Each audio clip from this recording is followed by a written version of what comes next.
This is the Big Lap Chats podcast, where our mission is to help caravanners and campers plan their ultimate lap of Australia. Whether you're dreaming of hitting the road or already travelling, we provide all the information and tools you'll need to bring your dream to life. Tune in as our expert host Annette Jones chats with Australia's big lappers, caravanners and campers, sharing hints and tips for creating the best memories while travelling around Australia. Be sure to check out Annette's website, All Around Oz, Australia's leading site for planning a lap of Australia. But now, settle in and hit play while you're on the road and listen as Annette delivers today's episode.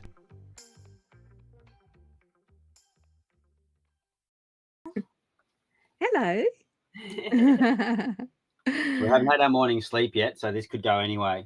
Well, Anyway, we shall see. we'll see how it goes. So I think I explained it's like an informal chat, just a chat with a friend really.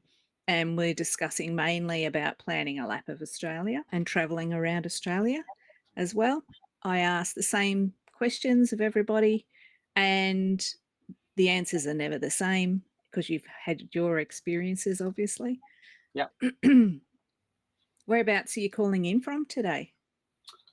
South Tassie, we're at Gordon, a little low-cost camp on the water. just south of Hobart. Yeah, but now Ooh. south of Hobart. Yeah. But right on the water, so it's actually really pretty. It's all the vans have just left, and so we're experiencing changeover at the moment where all the vans leave at 10 o'clock and then all the next round come in at around 11, 12. Yeah. The place is empty at the moment, but it'll be wall to wall again by 3. Oh, wow. How long have you been there? Yesterday, one day. Oh, okay. Just got here. And are you finding that free camping around Tassie is much different to the mainland? It's good. Availability? Yeah, there's a lot more RV-friendly towns. Water's a lot more accessible.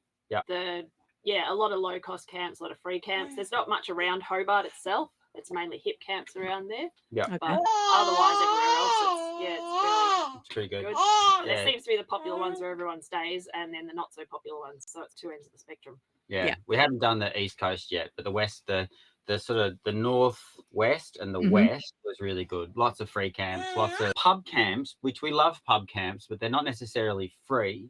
No, because they cost a fortune. Spend $160 at the pub. Yep. It's pretty smart, really, when you think about it. Oh, but there are some good ones. The pub going up just after Cradle Mountain. Do you remember what that one was called? The one bridge. at Lake St Clair, Derwent Bridge. Derwent Bridge. The pub there has just reopened after they refurbed it, and it is so good. And they've got this huge big area to just camp out the back there. So it's got that massive snow chalet. Yeah. It'd be awesome if it was it'd be lovely to be here in Tassie during the winter when it was snowing, if the cold wasn't there as well. If you could get the snow and the winter and the beauty, but still be fine every day, would be okay with it. But Yep. And just a tad warmer. Just a tad warmer, that's exactly right. Yeah. All right then. Look, we'll kick off. Yep. I'm just going to do a brief introduction and then we'll get going. Sounds good. Welcome back to another episode of Big Lap Chats. And today I have some very special people with me. It is Tanya and Marcus from Vet in a Van. Welcome. Hi, Annette. Hi, how you Thanks doing? for having us. Oh, you're welcome. What's your story and how did you get started travelling around Australia?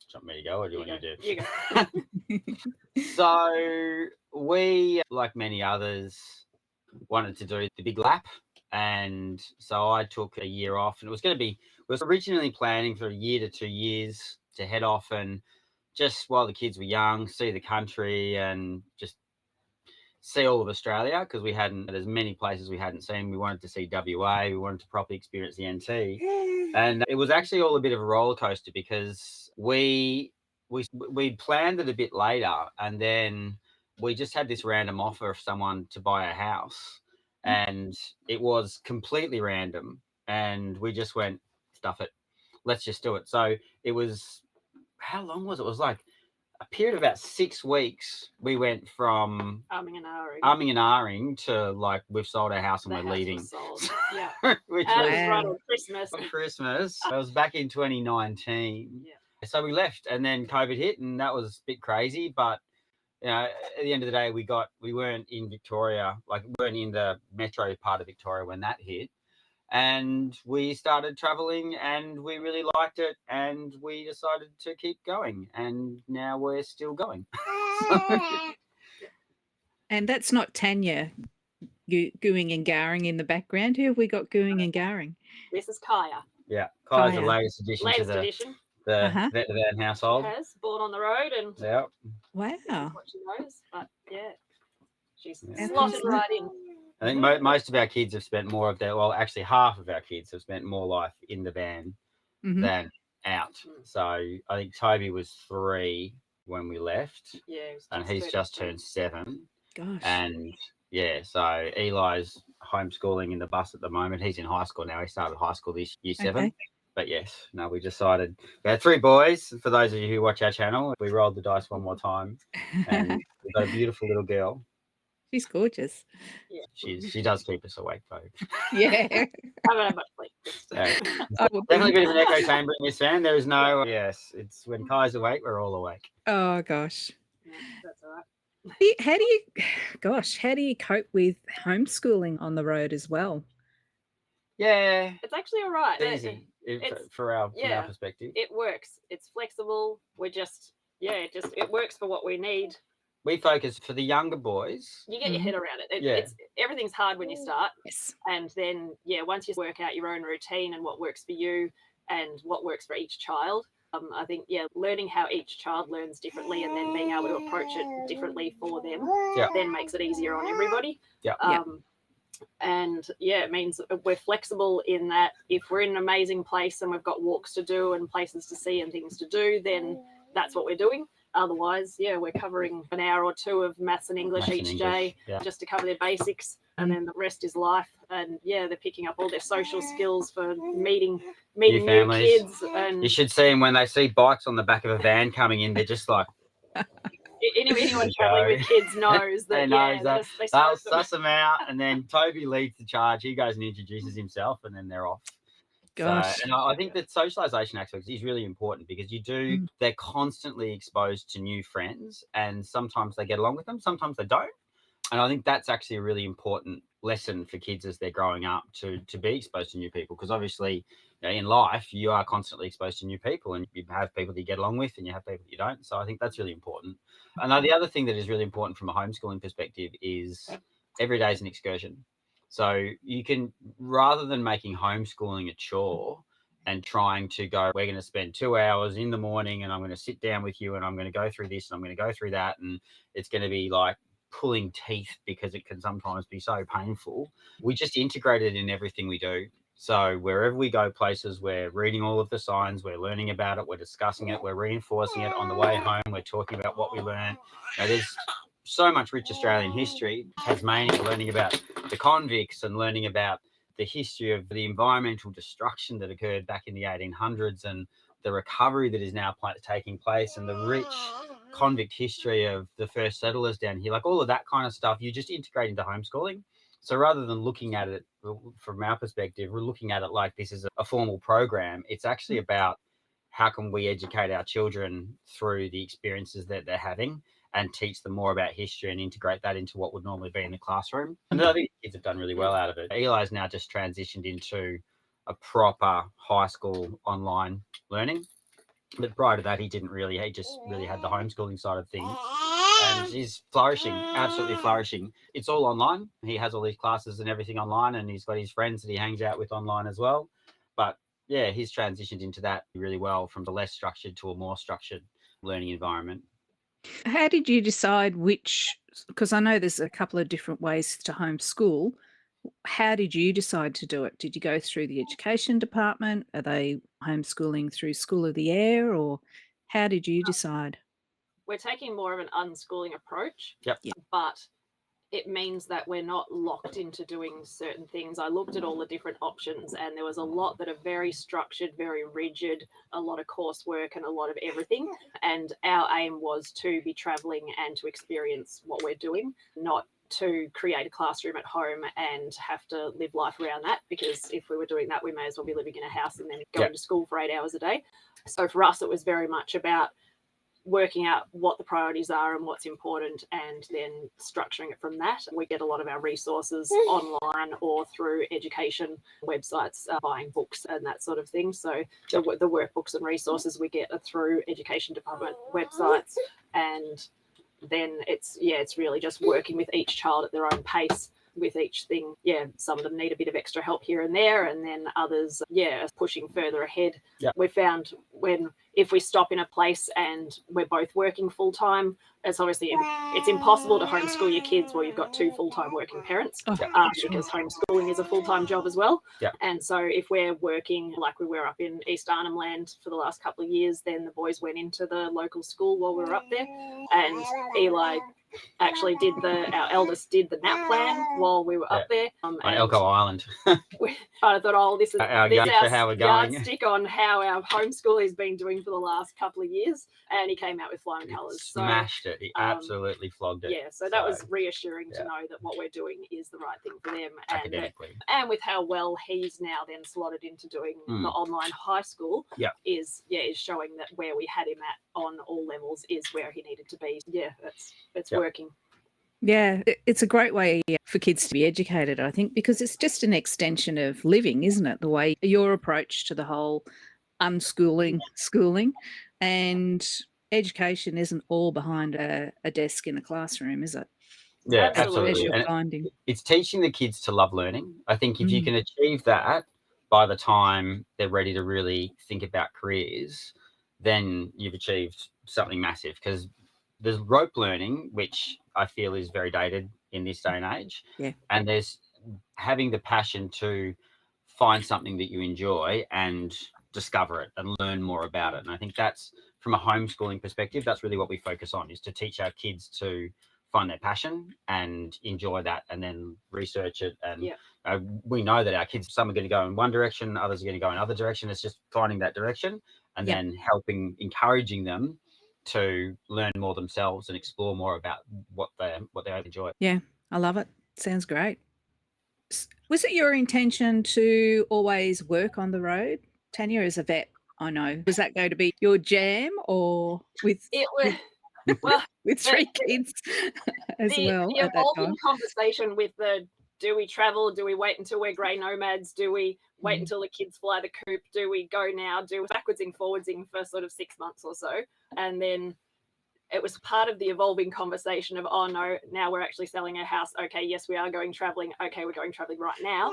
It became, and then with the sort of research and watching what other people were doing and seeing what happened on the road and other travelers, and I noticed that there were so many people traveling with dogs particularly. One thing I have learnt since being on the road is that there's a lot of traveling cats, and there's also a lot of traveling other species. There's quite a few parrots like cockatoos.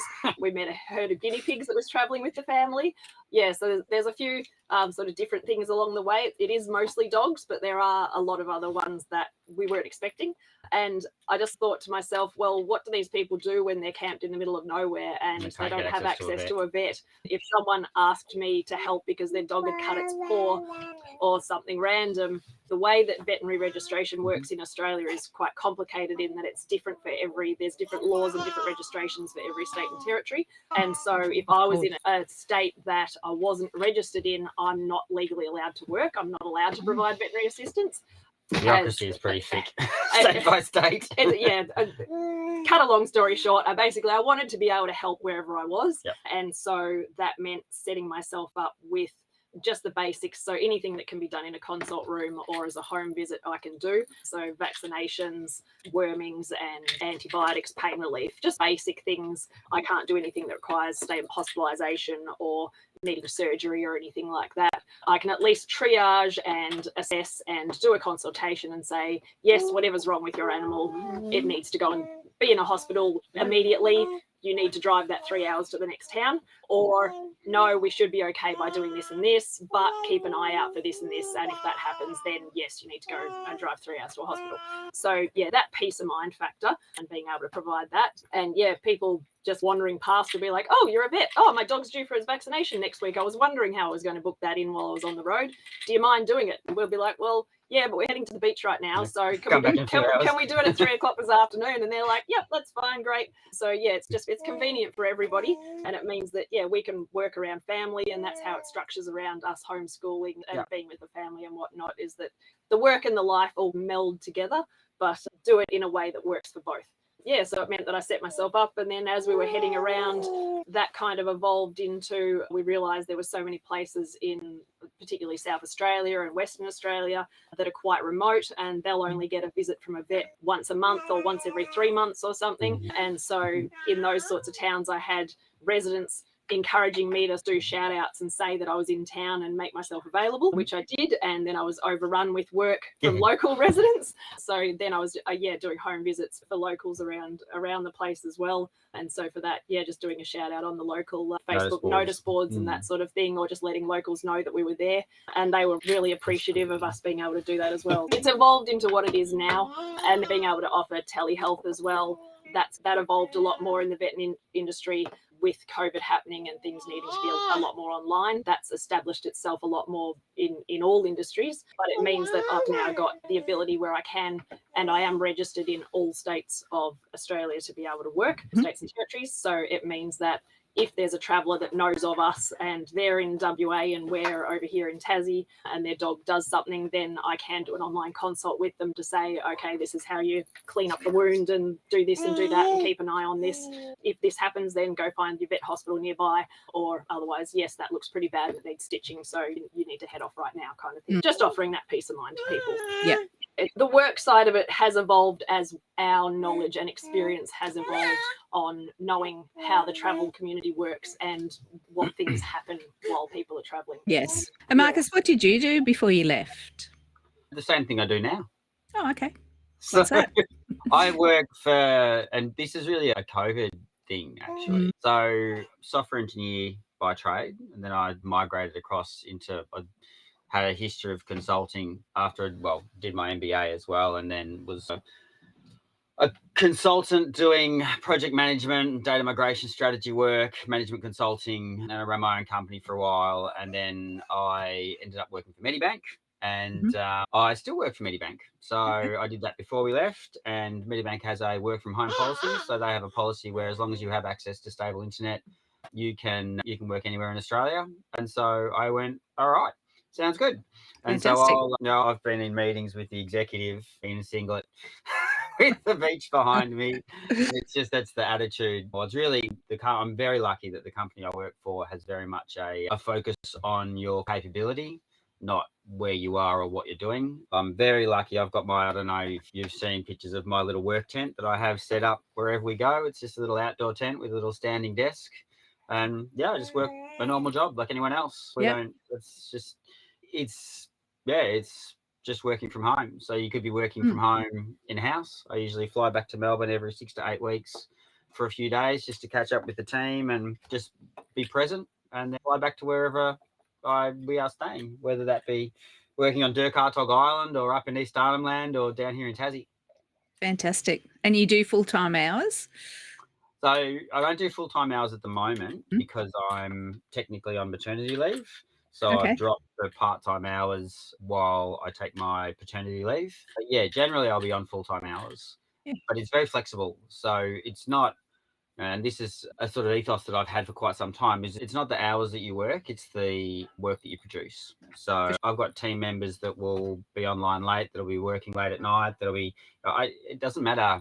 It doesn't matter when you do the work, as long as the work is done to a high standard and a high quality. So I'm pretty much the same, very flexible. Like if we need to travel somewhere and I've got to go at 11 o'clock and we're back at 1, then I can work in the morning and then feedback coming through, or is that us or is that something else? That's all right. Yeah, and then I'll just be able to work. Can you hear that? I think it's here. No, it's here. No, that's all right.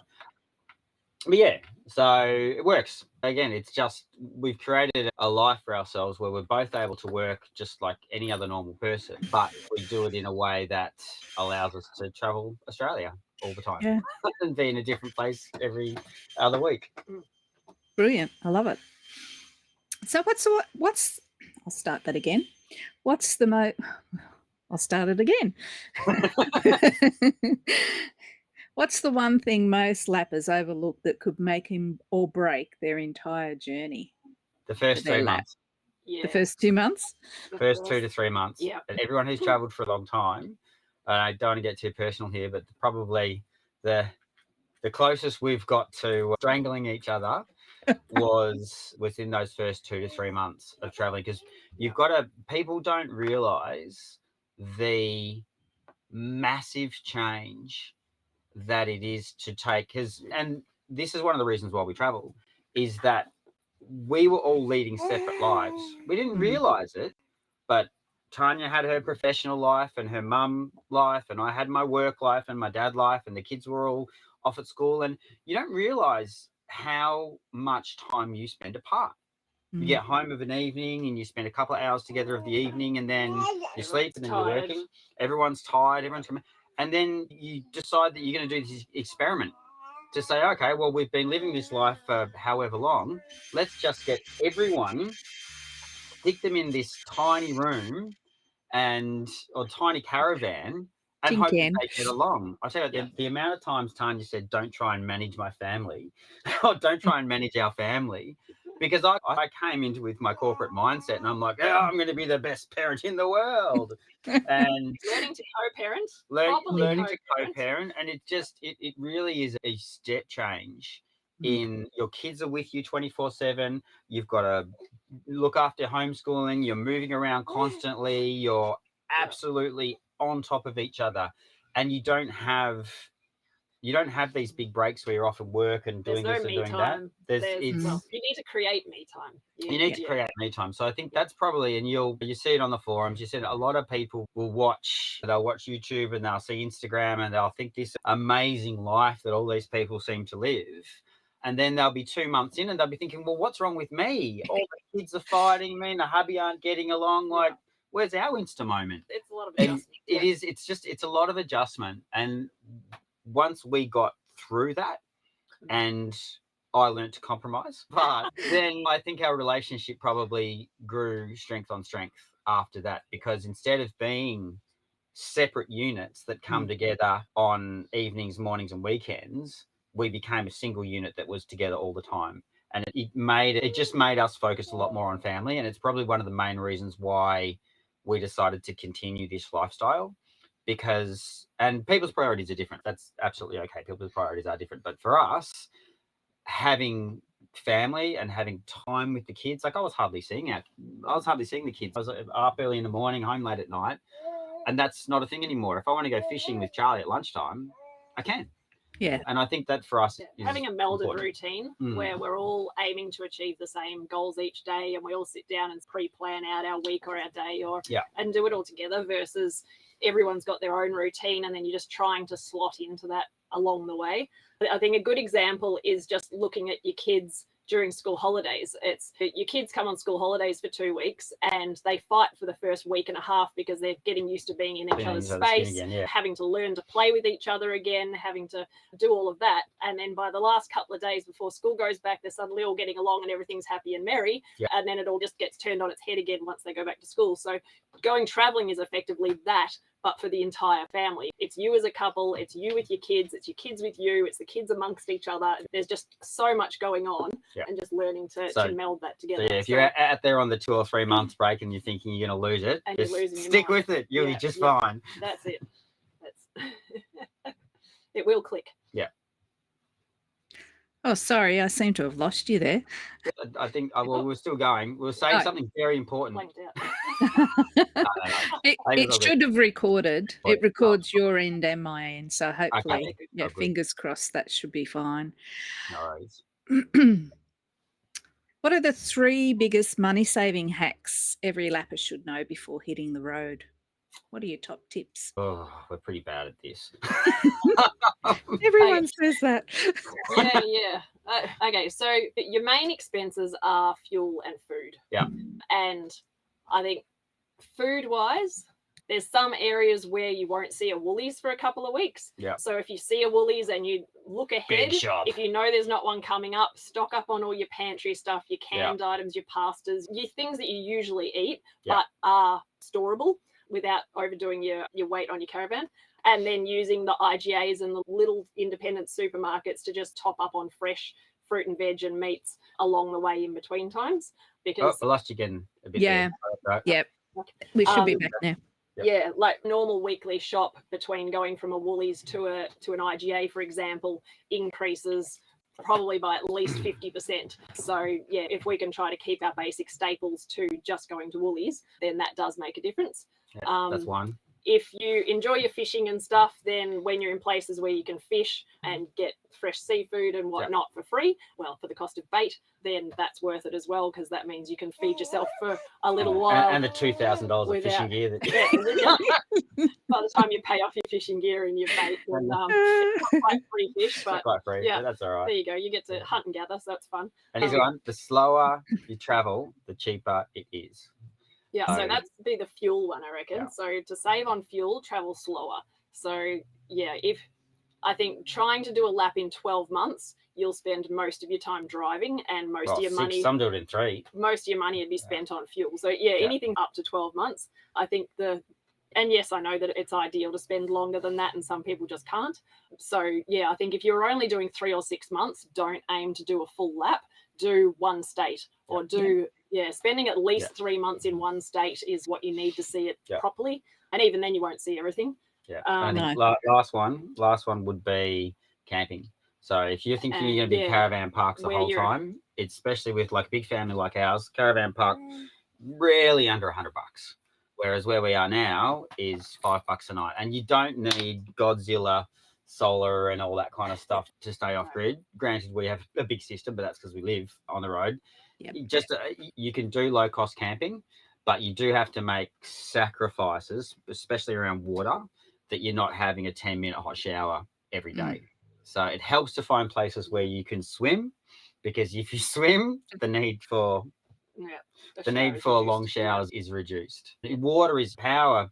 Power's come such a long way these days that people don't necessarily have to worry about power anymore. It's water. Water is the big one.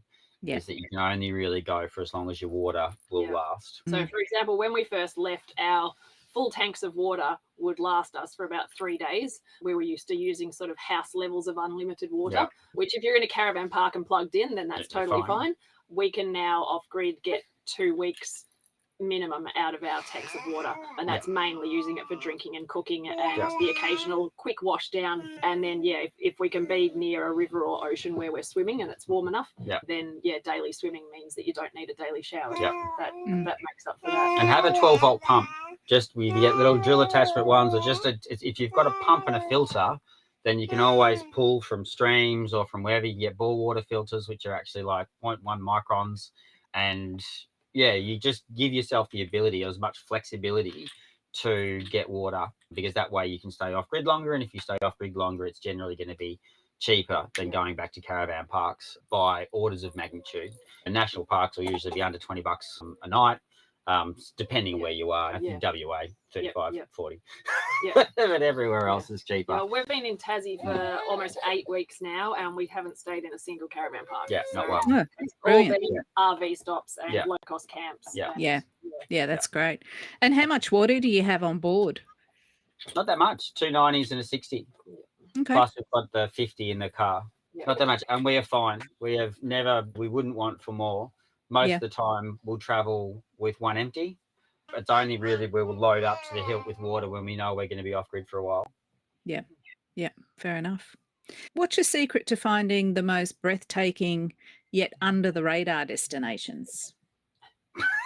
I don't think anything's under the radar these days. Found this hidden gem, 400 reviews on Wikicamps. Oh, look, local knowledge is a good one. Yeah. But I don't think there's that many places that aren't there's a lot of people traveling these days, and where there is a legitimate campsite, it is highly likely that legitimate campsite will be on WikiCamps or on one of the camping apps that are out there. And I think if it's not, there's a good possibility you're not supposed to camp there. So, we generally stick within the rails on that one, and we'll go to, because there are still all through South Australia amazing national parks. National parks are generally awesome, and they will generally be, and it's probably for those more secret destinations, just national parks. There's that many national parks and state parks in this country, and they're usually always spectacular.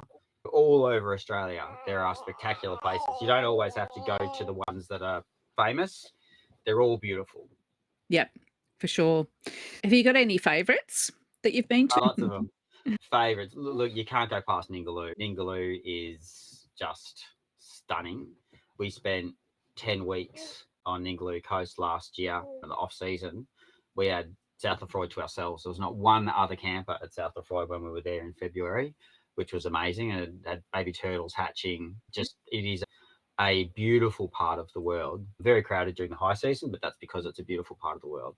Yep. Up in East Arnhem Land, there are some just phenomenal places that don't get frequented very much because obviously it's quite remote. All the way through the territory. All the territory. The East and the West Max. We did the East Max East McDonald Ranges in the wet season with all the water flowing through the gorges. Yep. And it was just, it just blows you away. The beauty that raw Australian beauty where it's like the blue sky and the red and then the green coming off from the rain and then water flowing through the territory is probably one of our favourite places just because that just raw Aussie beauty. When the water's flowing, it's just spectacular. South Australia's really underrated. Australia's underrated. There's a lot of free camping in South Australia. York Peninsula and the Eyre Peninsula are awesome. And also the Fleur Peninsula down further south. I don't know. There's a lot. There is really a lot. Yeah. Broome up in the Dampier Peninsula. That's another favourite. I mean, these are all travel hotspots, obviously, but they are beautiful. Yeah, we went to Broome. We were going to just pass through Broome back in 2021. Yeah. 3 days. And 3 months later, we were still there. Oh, gosh. Yeah, just because we just loved it. The Dampier Peninsula was just fantastic. Yeah. So we just decided we'd just continue camping around there. Yeah. It's good when you don't have any hard timetables or don't have to be anywhere. If you find a place that you like, stay here.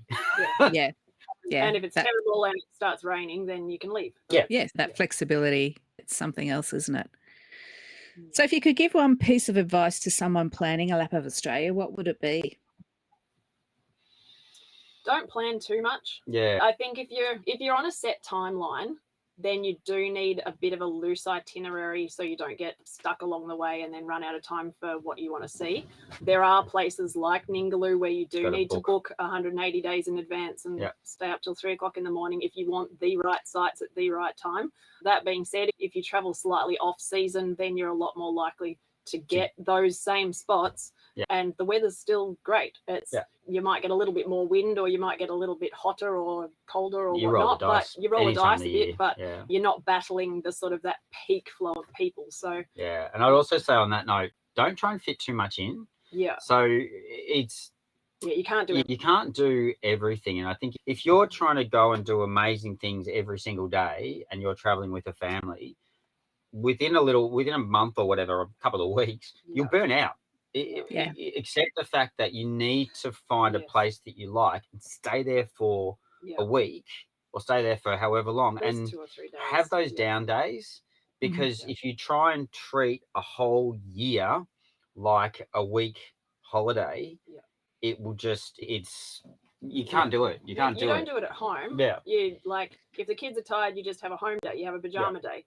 It's Except the fact that it'll be raining and everyone spends the whole day in the van and you've got Netflix on all day and the kids are on their devices, and that's just is what it is. They're not the norm. They're exception. Not devices. All the time. Not all the time. Yeah, I agree. Travel fatigue is real, isn't Oh, it? 100% it is. Yeah, very much. And I 100% think it that's is. what contributes to some of the Yeah. burnout that happens in Can't that be first treated few like a months. holiday every Yeah. day. It's Sure. got to Yeah. be treated like it's different than just going Yeah. on holiday, because you can't. It's too much. It's Too much, exhausting. yeah. Marcus wrote out an entire, I think he wrote maybe 5 different spreadsheets of itineraries before we even Throw left. them out the with door. This, okay, we're going to leave in January, Out so the therefore window. our itinerary is going to be this. Okay, nope, now we're going to leave in February, so now our itinerary is going to be this. Nope, we're leaving in March, so now the I itinerary is going to be this. He had it down to the day and down to the Excel everything spreadsheet. on an Like you Excel. change one thing and everything moves Yeah. around, and I planned And this we got thing like to the 2 nth weeks degree. in and threw them all in the bin Yeah. and just went, you know what, if it works and if it doesn't. And But it we're was a going- process for me. It was a process. Yeah. It was that whole letting go factor. Yeah.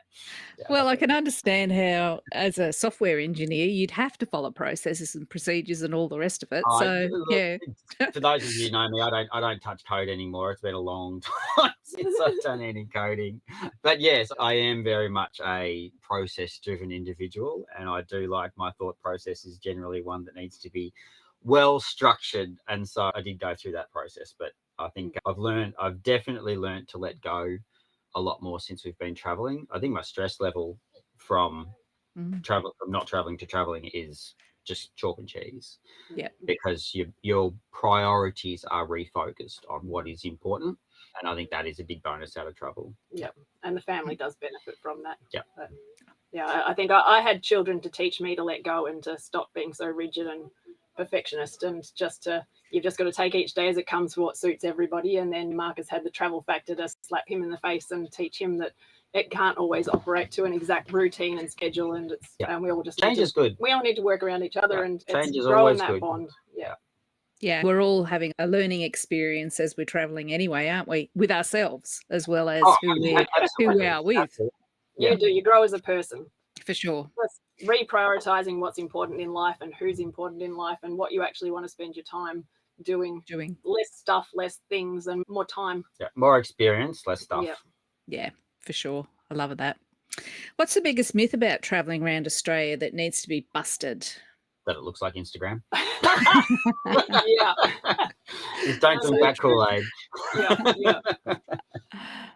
Very So the true. only It is, yeah. look, you just don't get too caught up in what. And it's just life. It's just life. It's like just going on life. holiday. You go on holiday with kids Yeah. is not having a holiday. You're still you're parenting just in a different place. Everything existing in your old life is coming with you. Yeah. It's not just suddenly going to reinvent itself. Yeah. It's just going to be in a caravan. And it temporarily gets worse because you're condensing it into a small space. Yeah. So- So you treat it, and everyone's experience is different.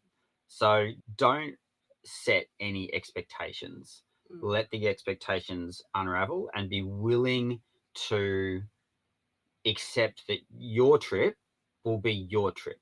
Yeah. It's not going to be somebody else's, and it's going to be your own experience. And I think families have got to embrace that, to say, this is our lap, this is our experience, and we will have it the way that it pans out for us, which What may not be memories the do same. you want? Yeah, exactly. Which may not be the same as other people, which is totally fine and totally great. And I think just really try not to set this expectation that you may have. And a lot of people, they might spend years planning these laps. Like, these are a big thing. It's a big commitment. Take the kids out of school, get the time off work, save up enough money to do it, get the 4-wheel drive, get the caravan. All of that stuff is a lot of work. And in people's minds, they may have set up this, oh my God, it's going to be like sunshine and perfect every single day, which you'll get lots of that. Like, it will be amazing, but just be pragmatic about your own journey and accept that your journey will be your journey, and don't try and overlay it with someone else's through what you've seen or heard or whatever. Yeah, absolutely. Yep. Good advice. So how do you stay connected and yet productive on the road without sacrificing the adventure? We do less. Yep. Yeah. We do less. We just we work, we just lead our normal lives. And going back to what we were saying before, If we need a down day, we have a down day. It's not a holiday for us. This is just normal life. We're just, Yep. for all intents and purposes, gypsies. We work when we work, and I'll be working for the next 3 days, and so I'll be out in my tent. But I'll be out in my tent overlooking this beautiful lake with mountains in the background, or I'll be up on a dune overlooking. And it does make work a lot easier, that's for sure. If you're not in an office, but and no commute. Yeah, no commute, all that jazz. So I think And it's that's it. It's not always like you will have your bad weeks, you will have your bad days, and you just need to accept that and have it for what it is and work through it. we do a lot less planning now as well. We just take it as it comes. We Kind of plan do a week big at stuff. a time. Yeah. If there's big stuff we want to do, like we've got Bruny Island coming up, we're going to plan that. But otherwise, it's this campsite was like two nights ago. We're like, oh, where are we? We're going to leave. We're leaving this place tomorrow. Where are we going? I don't know. We let's find a spot. And I think that having that flexibility allows us to not try and cram too much stuff in. And we just do what we do. Yeah. Especially both working as well. Yeah. So what's your insider secret that you swear by but rarely share? Ooh. I don't know. I think we have any secrets. We're not that. We're pretty open about. We're pretty open. Insider secrets. Maybe just to be traveling slightly at the start or the beginning of the shoulders of the shoulder of the high season. Yeah, we can't say that. But don't tell anyone. Don't tell anyone. I won't. I promise I won't. Yeah. So you don't have to be all the way into the off season, but it's really just being at the beginning or the end. If it's the peak season to be on the Ningaloo in June, July, aim for May or August kind of thing. Broome goes from 70,000 people back to its 15,000 people in about 2 weeks. Gosh. So crazy. And because we spent that big period of time there, we watched it. It was literally like one drop of rain falls from the sky and some big grey clouds come over, and there's just this procession of caravans heading south. It's just like woof. Yeah. And the place, it just like you go down the street and it is a different town in 2 to 3 weeks. Yeah. And talk to the locals in Broome, and they know it. They see it coming. And obviously, the tourism's great, don't get me wrong. But if you're willing to, flexible to travel on the shoulders, which is very hard if you're doing a lap because you're trying to follow the sun.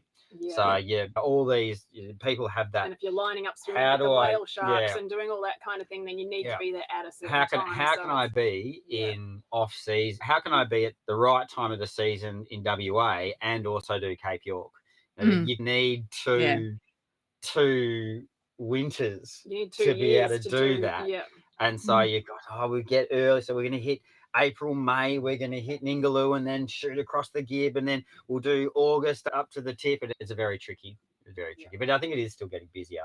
Maybe this year's eased off a bit. It had stretched out a lot over the last couple of years in that the season had become longer at both ends, the beginning and the end. So you didn't get a break unless you were completely in the off season. Oh, look at Tassie now. Everyone's seemingly cleared out of Tassie over the last week or two. Yeah. Not everyone, but it seems it's got quieter. It has got now. quieter. We're in autumn now.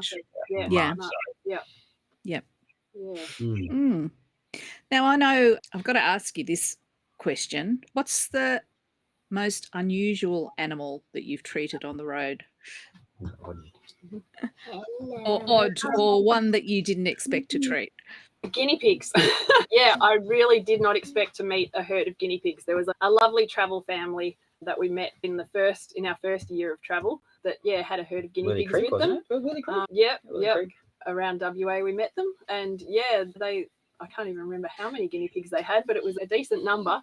And it worked fine. Yeah, a little pen for them. Anything works. It's not something I recommend. Especially if you are following the sun. Guinea pigs are fairly sensitive as far as heat and humidity and things if you're heading up north during the hotter times and whatnot.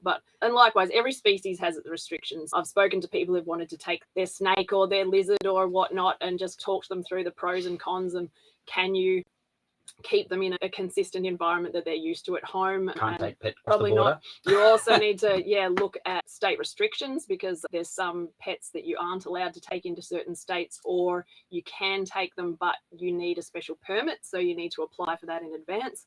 There's a lot of different things that apply to different species. Your dogs and your cats are kind of your easy ones. A cat, likewise, it needs to be a cat that's used to living indoors, so you can mostly keep it in the van. You then need air conditioning that you can keep them cool so they're not getting heat stroke in the van, and have them leash trained to go outside. not all cats are conducive to that. People are worried about taking their older animals, but then your older animals tend to sleep most of the day, so they're actually the more easier to travel with because they're not full of beans, whereas a puppy's more likely to peel over your caravan and chew it to pieces. So there's pros and cons of everything. And I think my weirdest and wonderfulest would be the guinea pigs. That I did not. That was off. Did not expect. Yeah, that is unusual. It worked, and then all the cockies and things, but it's been good. What do people need to think about or do to prepare for a lap or two with their animal, whether it be a dog or a cat or so forth? And is that why, when you saw that on the road, is that why you developed the product that you did? Right, definitely buy one of our first aid kits. Number one priority. Shameless plug. As far as preparation's concerned, if they're young and going to see your vet to start with, making sure they're okay, they haven't got any health issues that you need to be dealing with immediately. If they do have long-term health problems, then making sure you have medications and can get that to either last the amount of time you're going around or being able to sort out where you can get more medication along the way. Vets aren't allowed to fill scripts from other vets. That's a legal requirement. So your vet can't just write you a script for your dog's pain medication and you just pick it up along the way. That can't happen. You will need to book in for a consultation and see another vet along the way to do that. Some people are a little bit shocked that the other vet's just trying to collect money off them by charging them a consult, but it's actually a legal requirement for us that we need to have examined an animal before we can prescribe medication. But if they're on supplements for arthritis or ones that don't require a prescription, then you can just stock up before you go if you're going for a set amount of time of a few months or a year or whatnot. I think having microchips up to date. When you see the vet, make sure their vaccinations are up to date and their microchip is scannable.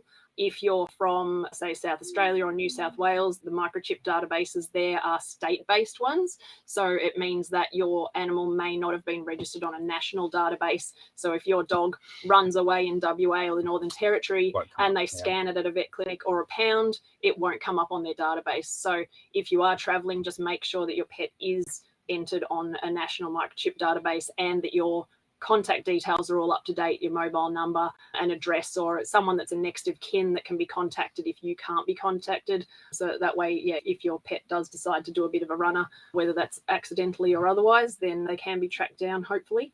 National parks, remember national parks? Parks, you have to pre-plan a little bit as far as there are a lot of dog-friendly and pet-friendly campsites and caravan parks and free camps and whatnot, just not your national parks. We have seen a few dogs turn up in national parks next to where we've been camping, which shouldn't have been there. There is a reason for that, and that's the wildlife, so I won't go into that. That's a whole spiel in itself. What else? Stuff like that. Baits, being aware of the places where baits might be laid, like 1080 and that sort of thing, which are very deadly to our pets, unfortunately. Ticks. There's certain areas where there's diseases like parasites like ticks that you may, if you come from down south and ticks aren't usually an issue, then making sure that your pets are on the right preventative medications for the areas that you're going to. There's also different requirements as far as, for example, ehrlichiosis, which the disease that's carried by ticks in the northern part of Australia. So if you're heading to northern WA, northern Queensland, or any part of the Northern Territory, then they need extra protection against Ehrlichia that's not just a normal tick preventative. Packing a first aid kit. As mentioned, our product is a pet first aid kit that I put together. And the reason behind that was it was the most common question I was getting asked both by travellers and people planning to travel, asking what should be included in a first aid kit or asking for a recommendation that I could point them towards to buy one. And I did a pretty thorough search of the internet and local things, and I couldn't find one that I was happy or comfortable recommending to people. And so I just ended up putting my own together. And with the aim that it's a premium quality product it contains only veterinary quality items that I get through my veterinary suppliers. They are items that I use myself. They are practical, easy to use. I wrote a pet first aid quick reference guide, which is a little booklet that's included in the kit. And that is a step-by-step instruction manual, if you like. It's almost like a built-in first aid course of the common things that occur both if you're at home or just out and about on the weekend, heading down the dog park, going camping on the weekend, or if you're planning a big travel trip or you're on the road permanently. It suits all those scenarios just for dealing with sort of common things that might happen with a dog or a cat, and how to manage it, what to watch for, and the sort of the advice on you should go and see a vet if this is what you're noticing kind of thing, along with teaching you how to notice what's normal in your dog or cat versus what's not normal, so you know that you need to ask for help. I think one of my aims was to create a kit that is practical and usable. We've all bought those first aid kits that's full of like 500 different items, and you shove it in the cupboard, you use the band-aids, and then 20 years later you go back and it's still got the same band-aids in it, or that you've got all this stuff in there and you have no idea how to use it. How do you tie a bandage properly? How do you put on this? Remove a tick. How do you remove a tick? How do you put eye drops in your dog's eye because they just got dirt in their eye? It's got video links in that booklet as well, so that you can click on the snowflake and it'll take you directly to a video that I've made that shows you, for example, how to put eye drops in the dog's eye, because acknowledging that everybody learns differently, and everybody, if you're in a panicked situation where your dog's unwell and something's going on, people tend to not want to sit and read a booklet. You could sit and watch a video and just follow it step by step as you do it. So yeah, that was my aim. Practical, easy, and based on the things that we've treated. To address those things. That was that. So having a good first aid kit, and it's my kit's not the be all and end all, but yes, it is. Don't be like that. It is one that does cover. It covers all the things that I've treated dogs for and cats for along the way. So it's the most practical. For the cost of for the cost of a vet consult, it will save you multiple vet consults. And if you're potentially in the middle of nowhere where you're 7 hours from the closest vet clinic, at least you can manage something until you're closer to a clinic where you can get help. And being able to manage those first aid scenarios is a big thing, as far as then it might negate the need for further antibiotics or for further surgery or for further something that would otherwise be necessary if that wound got infected or became more of a problem at the time. It sounds like a must-have, something that a pet owner really shouldn't leave without, should they? Yes. And then on top of that, I've got a blog that's on our website, which I'm sure you'll pop the link to. And that's got articles. So all the common questions that I've been asked or that I've noticed are consistently asked within the travel pet community. I write a blog post about it and I pop it up on our website. So if you just do a quick read through those blog posts, that gives you a fairly good rundown, the things that you need to be prepared for, or the things that you need to know about or prepare before you leave. That's terrific. And I will put all of the information in the show notes and on a blog post about your episode on my website as well, so people can find your website, your socials, and your fantastic first aid kit for doggos and cats. Thank you very much. Sounds terrific. Well, that just about wraps up this episode. And I want to thank you very much for taking time out of your busy lives, or your busy travel lives, working and managing 4 kids. And I'm sure the listeners will find all your information really valuable. So thank you very much. No worries. Thank you. No worries at all. Thanks for having us. Thanks for having us. You're welcome. Okay, that was great. Thank you for your answers. That was terrific. All right. Yeah, I don't know why it cut out there a few times. I don't think it would have been us, but I just saw your face go blank a few times. Went black for a bit. Yes, it was the same this end, and we use Starlink. And so do we. So I don't know. Maybe Maybe someone walks in front of our Starlink. Who knows? But who knows? Who knows indeed. It records both sides, doesn't it? Did you say? Yes, it does. Yeah. So I'm sure it'll be fun. Yeah. I'll stop the recording now. Thanks for tuning in to Big Lap Chats. We hope today's episode helped you take another step towards planning your lap of Australia. And if you're already on the road, we hope you picked up some great tips on where to stay and what to see and do along the way. If you found it helpful, we'd love your feedback. Head over to allaroundoz.com.au/podcast, where you can also download the show notes and find more resources to help with your journey. We'll be back next week with more tips and stories about caravanning, camping, and planning your lap of Australia. Until then, happy travels.